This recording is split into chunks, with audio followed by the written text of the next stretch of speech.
Hi friends, good week. Vladimir here with you, and this is the weekly review for 22nd of August 2011. Well, the previous week was actually the beginning was very quiet. Only then, close to the end of the week, we saw some moves, and it looks like the market is waiting for Bernanke. Now, on this Thursday, as you can see, there is a beginning of Jackson Hole Symposium, right? And worldwide financial ministers will come, and all the economics people will come and have their speech. It's kind of G7 as we know it, right? Kind of. And all the eyes will be actually driven to Friday when Bernanke will have his speech. All the market is waiting for Bernanke. Will we have QE number 3? All the market actually believe that nothing can help the indices and all the rest of the market except Bernanke, and all the eyes will be there. Until then, I believe we'll see the volatility continuing, and let's take a look on the chart and see what might we have until it is all over. Let's begin with the Aussie against the New Zealandian. We've been discussing about it several times during the last 2 months, and we said that it is stopped on this channel, right? I just remind you here. It is stopped on this channel, trading channel, and should go up. If you pay attention, we have 1, 2, 3, 4, 5 moves on the downward, right? And we now probably will have to see 1, 2, and 3, or maybe even all the way up again for the lower boundary. Everything is possible, but at least we are going for the previous resistance, which also could take us higher for 20 MA. Now, this weekly chart finished with kind of, not exactly, but kind of Marubozu, right? And the difference is small, and it should bring us some correction and up again. So let's take a look on the daily chart. What do we have? We have a close above our resistance, right? Any drawdown for this resistance around 126.70, maybe even a little higher, maybe even a little lower, around 126.40, 30. It's pretty much the same area. Should provide us RSI broke up, and stochastic try to reduce and up again, which means we are bullish. Now, any retrace down should provide a buy opportunity with stop loss below 20 MA and target on the previous high, which is, as you can see here, previous resistance around 128, little higher, 128, 128.20. That's the range. If this level is broken, then we are going all the way for next important resistance, which is around 129. And of course, the last one is a little above 130, which could take us once again to 20 MA or even higher. Now let's see how this pair we have. Anyway, we are bullish, and as I said, any retrace down should provide a buy opportunity with stop below 20 MA and profits on the first on the resistance, second on the next resistance, 128, 20, and 129. That's the range it should go. That's the first possible beautiful target. Now, New Zealandian dollar provided us the fourth down move, right? Up and down again. We have a kind of head and shoulders here. It's not the classical thing, but still it looks like we are going for the support area around 081. So stay bearish for this pair. This is the 4-hour charts, right? 4-hour chart, and it should continue. You can see 1, 2, now probably 3 move. It should play here and go down. Stop loss should be placed above this last high. Any retrace is a sell opportunity. Now, it's a little risky market, not risky as we have had 2 weeks ago, but still a little risky until Bernanke's many speculations will be there So just keep the small risk. That's very important nowadays.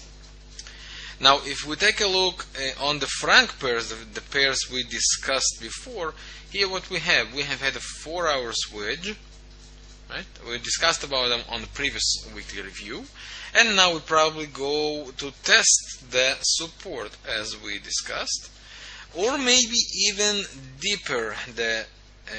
Everything now is possible, but the main up move is pretty much clear. We can see that 20 MA now is a support. It used to be a resistance, it was broken, and now the pair is aiming for down move. It might be a little deeper, and then it should go and continue the up move. If based on the weekly chart, we can see that we still have plenty of rooms for 20 MA. Now, this is of course relevant for all the franc pairs. As you can see, euro franc, pound franc, Aussie franc, all based and just points the same things. That's about the franc pairs.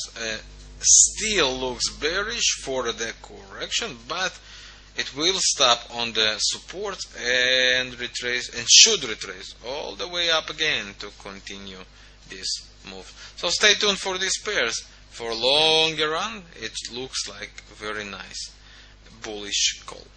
Now, what about the gold? Well, it's an interesting story, the gold, because when it broke the weekly line here, right, and now creating the new high of MACD histogram, even higher than the previous high, as you can see the break here, right? Now, it's all very, very, very interesting. The gold will continue to be bullish because of the main reason for long term, not short term. Because of the main reason, as on Japan, the government is intervened right now. On Swiss, the government is intervened right now, and we can't actually expect any government intervened in the gold. No government can print gold, right, as they do with their money. No government can print and sell their gold or or their bonds on the gold, right? It's just impossible. And that's why it's the only last safe haven that is available for investors. Now, it's for the long term. I do believe we will go and continue up. I don't see nothing that can change this direction. We can see clear up on the chart, but I do believe it's like a ticking bomb which will be exploded any moment. If you take a look now, we are on critical situation on daily chart, as we have a histogram divergence, a stochastic divergence, and mainly important, which is RSI above 80 divergence. Now, I believe it's a ticking bomb, seriously. I think it's only a question of time until we have crashed down for at least $100, at least. Now, daily inverted hammer with this divergence should provide a job for at least 20 MA and probably even deeper. It will take time, and it's all short term. I think it will take days, maybe weeks, but for months and years forward, there is no question as for now about the gold. It's the only and the last safe haven, and it doesn't look like anyone gonna change it. Now, if we take a look on the euro dollar, you can see we don't have nothing. 145 is still amazing resistance, which is not broken. We can take a look on the pound. The pound makes interesting thing. It was blocked on the resistance, spiked it twice, and now made an inverted hammer. On the weekly chart, the divergence is still here, but it is confusing. Why? MACD divergence is here, stochastic divergence is here, but RSI is pointing up. How? It's very confusing, and I prefer just not touch these unclear pairs. AUD and Kiwi dollar looked like most interesting and should continue down. from my point of view, at least for another time for previous support. But it's very, very, very, once again, risky market, as all the market is waiting for Bernanke. So I believe it's much clever to look opportunities for not on this kind of pairs that does not look clear. New Zealandian look very nice from my point of view. Aussie Kiwi looks very interesting from my point of view on the daily and the weekly chart. The gold looks very interesting to follow. If you take a look on Euro Aussie, we have the forced up move. Now it looks like this pair wants to go up again, at least for the previous resistance. Right? The same, by the way, is about pound against the Aussie, but pound against the Aussie is a little different because it depends. Now it looks like it depends very much on pound, which makes very confusing situation. That's why I prefer to stuck with the Euro Aussie that should from here continue up during the next days. Well, that's technically, once again, that's all technical analysis, and now we all have just to take a look what is about to happen on the markets. I still think the interesting pairs will be Euro New Zealandian against the dollar. Probably the gold will talk this week. And the Swiss pair that we should complete their correction, as we explained, and continue down. Even on Euro Yen and the Pound Yen, you can see very confusing signs, which means leave it alone. Leave it alone. Euro Pound, interesting pair as well. We do have a bullish divergence here, as you can see, right? And we have another doji on weekly chart. Once again, very confusing, because this divergence could take us all the way up. It's a double bottom that takes us all the way up, but and the beautiful divergence, right? But from the weekly chart, it's a doji, and doji means it can always go down, break again, and go for lowest lows. Now this double bottom is interesting, but weird. From my point of view, it's a little weird.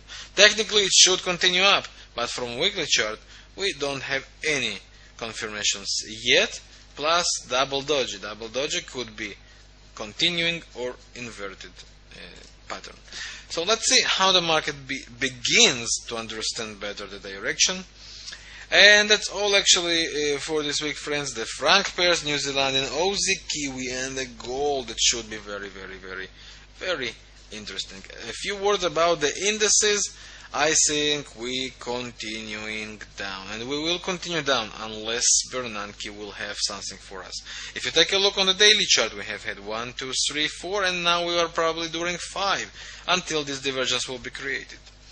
Any retrace should provide a good sell opportunity. Once 1080 should be first target, 1000 should be the last target, and I believe we will go there all the way until Bernanke's speech, at least. The same spot about the Dow, of course.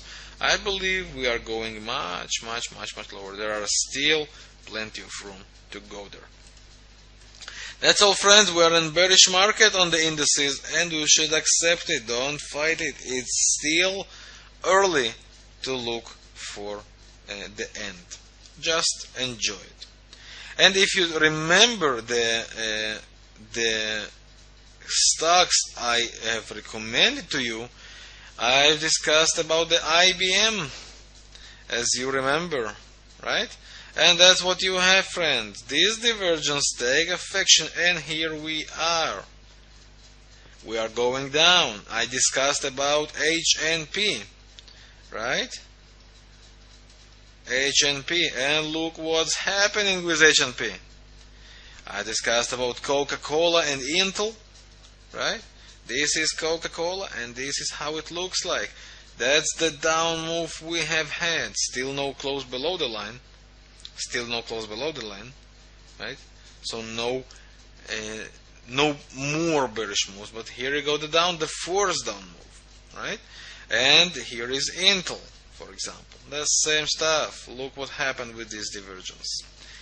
So we are going down, friends, for many stocks. I hope you just enjoyed it as explained and recommended several weeks ago.